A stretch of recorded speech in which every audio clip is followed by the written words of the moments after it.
Райымбердо, азыр эми уулдан урмат көрүп, неберелерди эркелетип, Кудай кааласа. бакчада алмаларды карап азыр эми күзүндө, се? Алма жакшыбы быйыл? Алма жакшы, Кудай кааласа. Мына алма бакта отурабыз. Алма пушуп, жакында мына төгүн чачым болот. Кудай кааласа. Тойлор болот, а? Тойлор болот. Алма терим башталат. Ушинтип турмуш куруп, байбичеме көзүп отурабыз. Канча болду турмуш курганыңыздарга? Кудай кааласа 45 жыл болду. 45 жыл. 45 жыл турмуш курдук. Жарым кылым болуп калыптыр да, дээрлик. Кантип табышып калгансыздар экөөңүздөр? Эми баягы улуу муундар айтып калат да көпчүлүгү, бизди ата-энебиз эле алып берген, ата-энебиздин айтканын кылганбыз.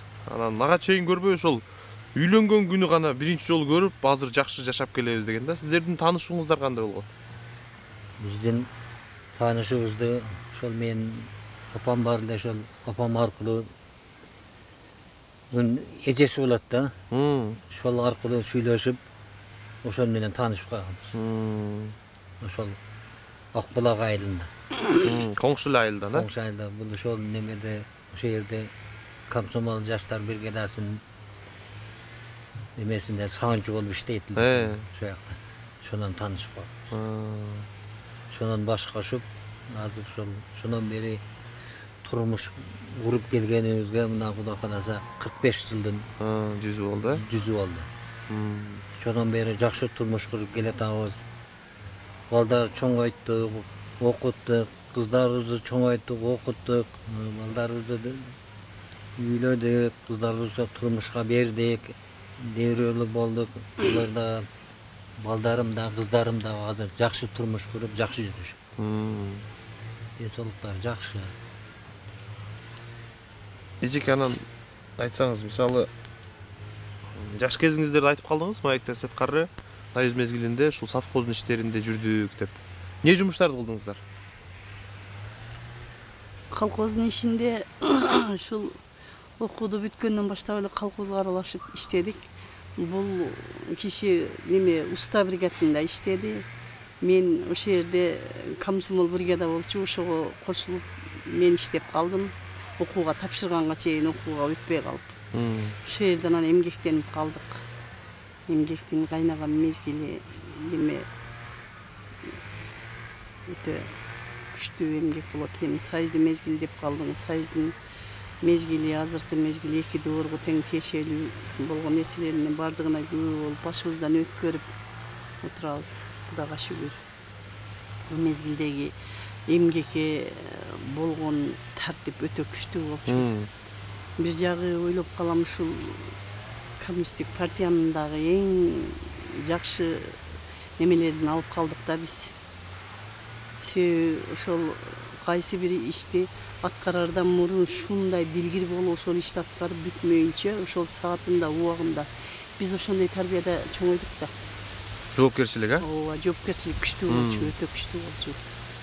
Партиянын жакшы жактары биз үчүн жакшы болду. Биздин турмушу, биздин эл үчүн деле, кыргыз эл үчүн деле деп ойлоп кетем да азыр. Мисалы аял кишиге ошол кезде бир колу менен бешик терметип, бир колу менен колхоздун иштеринде жүрүш, бир топ эле оор болсо керек. Ошону айтасың, ошондой болду. Ошондой болду акыйкат. Бул кайненем да, кайнатам да өтүп кеткен. Бул жалгыз менин атам, апам жардам беришти көбүнчө. Үй алганыбызга жардам беришти. Өзүбүз иштеп, пешенеттер менен үй жай кылдык. Кудайга шүгүр. Бала бакыралуу болдук дегендей, эки кызды тарбиялап, аларды окуттук. Өз немелерине бир багытка эме кылып койдук деп жакшы ишеничтүү айта алам, Кудайга шүгүр. Кыздарым мугалим, экөө тең. Балдарым, бул балам деле окуган, берки чоң балам деле окуган. Бардыгы. Анан турмуш курганыңыздарга дээрлик 50 жылга чамалап калыптыр. Анан азыркылар эми мисалы азыркы жаштар статистикага таянсак, жашоодо көрүп жүрөбүз, угуп жүрөбүз дегендей ажырашуулар көп экен да. Сиздер эми 50 жыл жашаган үй бүлө катары, тажрыйбасы бар үй бүлө катары жаштарга кандай кеп кеңештер айта аласыздар? Үй бүлө сакталып калыш үчүн, үй бүлө бекем болуш үчүн кимиси көбүрөөк аракет кылыш керек? Балким күйөөсү, балким аялы дегендейчи. Эми балам ушундай экен да. Балдардын ушул биринчи турмушка мени чындап эле сүйлөшпөй эле жөн эле атам карындашы болчу, ошондой кылып эле берген. Бергенен ушунун ачыгына, суугуна, ысыгына тоң дегендей чыдаш керек экен да. Бул тиричилик турмуш деп тырмыштап жүрүп тиричилик кылган кылып кетет экен да. Азыр балдар кыздарга туура айтасың балам. Ажырашуулар өтө көп болуп атат. Чыдамы жок, эрке чоңойду, бар жок. Таяр болсо, тапсак оозуна тутуп турсак, балам жей кой, кызым иче кой, окуй кой, мынандай кыл деген кыздар ушундай болуп атат, балдар ушундай болуп атат эми жаштар. Там ушундай кыйын киши болгон экен, азыр ойлой эми атам күзөтүп кеткенен ошонун кадырын неме кылып атпаймынбы азыр. Тиричиликти ошо жерге неме болдуңбу, тырмыштап кыласың кызым дейт эле да. Кыласың, окуду дагы заочный окутту, ошол атам. Кызым неме кылба, ичи кашым кабагым деп окутам деп жүрүп. Окуйм деген кыздардын бирлерин окуйм деп жүрүп анан заочный окудук. Эми ата-эне деп калдыңыз. Өзүңүз ата-эне болсоңуз деле, таята ата-эне болсоңуз деле ата-энеге болгон сагыныч, кусалык арылбаса керек деп ойлойм. Ошого атам эстеп азыр көзүмө жаш алып ыйла бербедим. Атам башкача киши болчу. Апам бар 96-га чыкты азыр. Иш жеңил. Сен айткандай жаңы келген келин дагы эле кирди автомат менен жууса, баласын бардык эми жанкыдай биз жалаяк дегендерди таңатты чейин жуучу элек. Памперс деген жок болгон. Памперстин түгүлө немелери жок эле. Азыр келип эле ана памперс мына неме болбойт экен. Анасын бериң, мынасы неме деп ошондойдон өйдө алып турса тандаса мен айтам да, булардын пешенеси, бирок пешенеңер силерден ушу жакшы турмуш, жакшы жашоодо болуп атат. Ошого жараша жаштар мындай туруштук берип, өздөрү жаңы сен айткандай жеңил ойлуулар көп болуп атат да, жеңил ой негизгиси жаштарда. Биз эми ушул 50 жыл жыргап жашаган жокпуз да чындап эле. Барында бар, жогунда жок, эч ысыкка күйүп, суукка тоңуп дегендей ошондой болуп жашадык. Бири-бирибизге эриш аркак болуп, эч мага бул балам ыйлаганда бул мага жардам берет эле, мен буга жүгүрүп жардам берип, ошентип умалдагы жаңкы союздун мезгилиндеги немелерди айтып атпаймынбы? Жоопкерчилик өтө күчтүү эле. Ошону аткарганга ушундай дикилдеп зирек болуп аткарып турчу элек. Эми азыркыларга билбейм кандай неме болот. Кичине туруштук бериш керек, кыйынчылыкка дагы, барга дагы, жокко дагы туруштук берип, кичине чыдаш керек. Мен ушул тиричиликти кылып кетишим керек, алып кетишим керек, битте балалуу болдум, эките балалуу болдум, ушу балам үчүн ушундай кылышым керек деп, жакшы айтып, жакшы жумшап, эч кандай неме кылбаса, тиричилик бул боло берет. Кудайга шүгүр, тиричилик боло берет. Биз ошентип эле жашап келдик. 4 бала тарбияладык, 2 уул, 2 кыз. Жаңы айттым да. Ыстык сууна бирге тарттык да, бирге тарттык, ошон менен баягы аксакал ана бизге жакшы жардам берди. Биякын атасы. Атам көп нерселер жардам берди, үй алып берди. Сен ушул немелердин кыздарга көбүнчө эми мындай неме кылат эле, атам барганда бул тарап болот эле, мен тарап болбойт эле азыр. Сен мына кирпигиңен асыл өлөсүң, мынаны үйдө карап тиктесең дейт. Андан кийин неме тамагын алдына коюп, мына 4 бүктөп төшөк салып койгуң келгенде иштен деп турат эле. Ошондой кылып койт эле атам өткөн. Ошондой болчу эле. Бизге тарбияны көп берди да биякын атасы. Тарбия берген экен деп. Сизге деле өз атаңыздай эле болду. Өзү тарбия берип анан ончомча бир жака кетип калсак, бала көзүң ачкын. Силер секиин, она башка жака чайга барат экенсиңер, ол чайды койгула, барбагыла, силерге болбойт деп.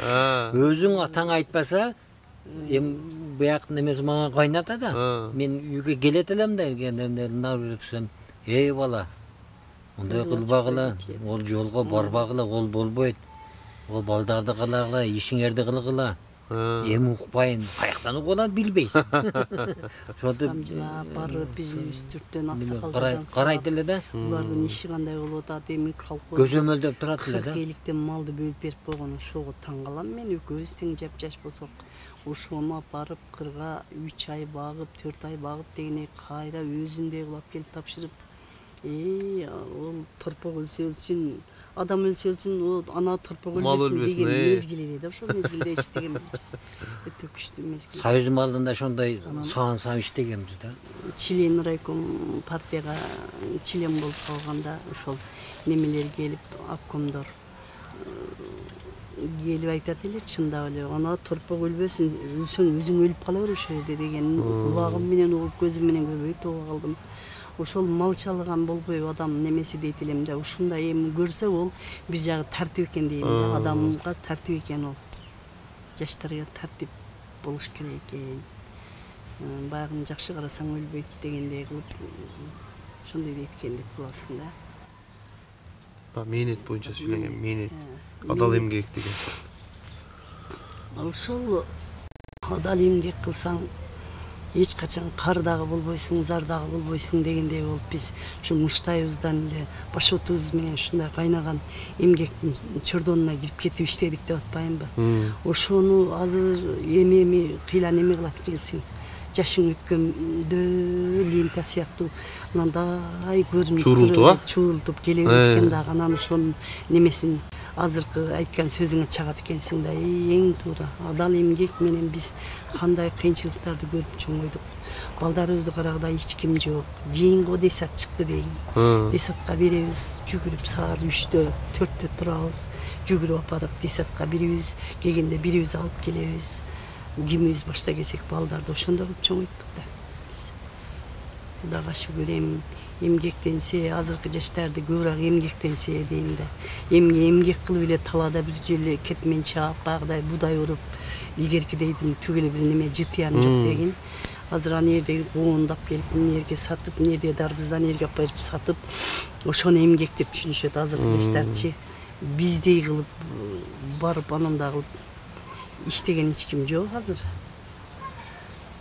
Эмгекке көбүрөөк тартылышып ушу неме кылса деп жаштар. Таңкы 4-тө турат элек да, ошол маалда. 3-тө, 4-тө туруп постоянно. Саан ону тапшырып неме деп көрсөң, биз башта кеч кирет эле, кайра да жүгүрүп саан карап эле. Биз окуу жай бияка көчүп келип калган, эмнеде окуу жай бар эле, Спуту. Анан ошого кирип калдым. О жерде неме кылайын, ишим жеп жеңил десең, жеңил эми 4-тө, 3-тө туруп кетем. Апам келип калып бир күн айтты, балам ана малканадагы ишиңди да баштап алган турбайсың. Эмне кереги бар, сен Кудай деп эмнеде неме кылгыла, дем алып, жаткыла, эмнеге кирдиң о жерге дейт да. Эми о жерге иштешим керек да, иштебесем бала чагам ким багат апа? Дейм, апам мага балам деп мага буурачып атат. Мен балдарым деп атам, балдарым жакшыраак кийинсин, жакшы ичинсин, буларды окутушум керек, план кылышым керек деп алдыга максаттарды коюп, Кудайга шүгүр, максаттарыбызга жеттик. Балдарды чоңойткон экенбиз, Кудайга шүгүр. Тиричилик болуп атат балдарым. Баягы ачарчылыкты сиздер деле көрүп калсаңыздар керек, 90-жылдарда. 90-жылдардагы буудай талаш болуп, жүгүрүп барып бир чыпта буудайды келип алып, бир чыпта магазинден унтиет ун алып алып, экөө мынадан бир неме салып, мынадан бир табак салып, экөөнөн салып туруп камыр кылгын дейт эле апам. Ошондой кылып жеген күндөрүбүз ham болду, чымчылапчы. Сен баргын дагы көрүүчү макарон деп жүгүрбөгүң азалы. Мынанча турат ол дейт эле апам. Өтө акылдуу аял экен, азыр ойлосом. Тоого барганымда бир чыптадан кесип келет элем балам. Бираз кургатып алып, ону кууруп, чыптага салып алып келип коем. Кышта бир кетте эле кесме салам, бир чайпеле күрүч салып коем. Аники ашпы. Ошондой апам неме кылып тарбиялаган экен, экономичный жагы деп ойлойм да азыр. Ошондой кылган экен. Ошондой кылчу элем. Амырды кылып, шонда булар кескен кандай болот дешет. бычак менен кесетелер да баягы. Вермишел бар го. Вермишелден ham жакшы. Вермишелден ham жакшын алып кесетелер да. Анан берге келсем, Азыркы коңшуларда келиндер мындай ондай машинка бар экен. Кеспейт? Камырды салып туруп мынандагыса чуурту балки кесме чыгат го. Сапсим дәми башка болот экен анын балам. Ушунун бирин өзүм неме кылдым да, тәми түгеле же баягы бир мыжыгы эзип таштай билбейм да. Колго кескендей дандуу тамак эмес да. Ушундай болот экен. Анан эми уул кыздарды окуттуңуздар. Куда күттүңүздөр. Анан карыганда мындай жашоонун рахаты эмнеде болуп калат экен? Карыганда мен ойлойм, эми жашыбыз өтүп атат, эми көп карычылыкка моюнсуна элекпиз деп ойлойм азыр. Жакында балдар кокус эле буну эч мындай моюнсунбайбыз да, умурага барып келиңиздер, мындай кылыңыздар дешип атты. Эми убагы келгенде барабыз балдарым. Азыр жашпыз. Дейбиз десек анан бир күн айтты. Бар жогун бүтүрүп коюшуптур дагы. Неме сүрөткө түшүп эле келсеңиздер болот, сүрөткө түшүп келиңиздер. Эмнеге түшөбүз сүрөткө десем, мына немеге чыктыңыздар, паланда жөнөйсүздөр, сиздер барасыздар деп калды да, ошентип кокус эле мунуки. Мындан акырында экөөбүз тең эч билбедик, дагы отказ кылат булар деди окшойт чагымда. Кой чындап эле момент барган экенбиз, Кудайга шүгүр деп. Ажыга барып келдик да. Ажыга барып келип, анан Кудайга шүгүр эми көрсөткөнүнө ушунчалык балдардын бизге болгон немеси, камкордугу, сыйырматы ушуну тилеп, ушуларды ошондой күтүп эле калат окшойбуз эми деп калат экенсиң. Жакындан бери ошентип барып келип отурабыз эми. Биз мына атам эниме передачасы насип кылган экен. Ушу келип тартып атышат. Силерге дагы терең ыраазычылык. Бул ата эненин кадырын биз балдарыбыз чоңоюп дерезеге жеткенде түшүнүп отурабыз. Ата энеге терең ыраазычылык. Дайым ушу биздин төрүбүздө абышка байбиче болуп, бизге батасын берип, биздин сыйыбызды көрүп жүрө берсин. Достум эми илгертен бери бирге чоңойгонбуз, эфшерге турмушка куруп, турмуш кургандан бери ушул досум экөөбүз дагы коңшу болуп жашап атабыз бул жерде. Эми Аллага шүгүр ушинтип жакшы адамдарга коңшу кылып койгон, жакшы кыздарга ушундай жакшы кыз болуп ушундай бирге чоңоюп 10 жыл бирге окуганбыз мектепте. Анан Алла Таала ушундай турмушка чыгып бир жерде турмуш куруп калганыбызга дагы ушундай Алла Тааланын жолунда жүргөнгө дагы шүгүр келтиребиз. Анан бул ашынамын өзгөчөлүгү өтө мындай шайыр, мындай адамга жамандыгы жок. Анан жакшы кыз болгон, эми жакшы келин болуп, ушерде жакшы аял болуп, ушунча уул кызды тарбиялап өстүрүп, Жаяшым экөө ушундай жакшы үлгүлүү үй бүлө болуп жашап келатышат эми. Ушул ашынама дагы Алла ыраазы болсун. Ушундай балдарды чоңойтуп, ушундай балдарга тарбия берип, балдары жакшы ак жолдо жүрүшөт, жакшы ыймандуу балдар, неберелери эм ыймандуу, жакшы жолдо жүрүшөт.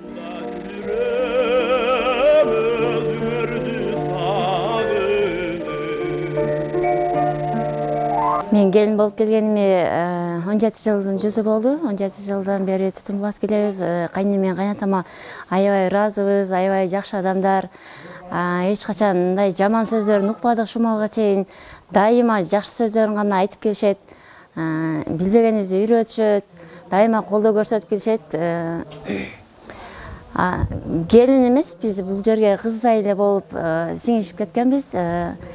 Анан бизге канчалык бар болсо дагы бизге ушунчалык ыраазымын да. Эмнегедир кандайдыр бир кайнеме, кайнатам бир жакка кетсе, келечегин күтөбүз сагынып. Турдум ойго батып көпкө чейин, турмуштун чече албай терең сырын. Турмушта жашоо өлүү татаал закон, а бирок өлбөй калуу кандай кыйын. Болобу деги өлбөй калууга да, болот дейт көөдөнүмдө жанган сезим. Кантип суроо берем өзүм, максатка, зор максатка арноо керек. Жаштыктын жананын жалын кезин. Кыздарым, 8 классында гезитке чыккан ушул куплеттерим.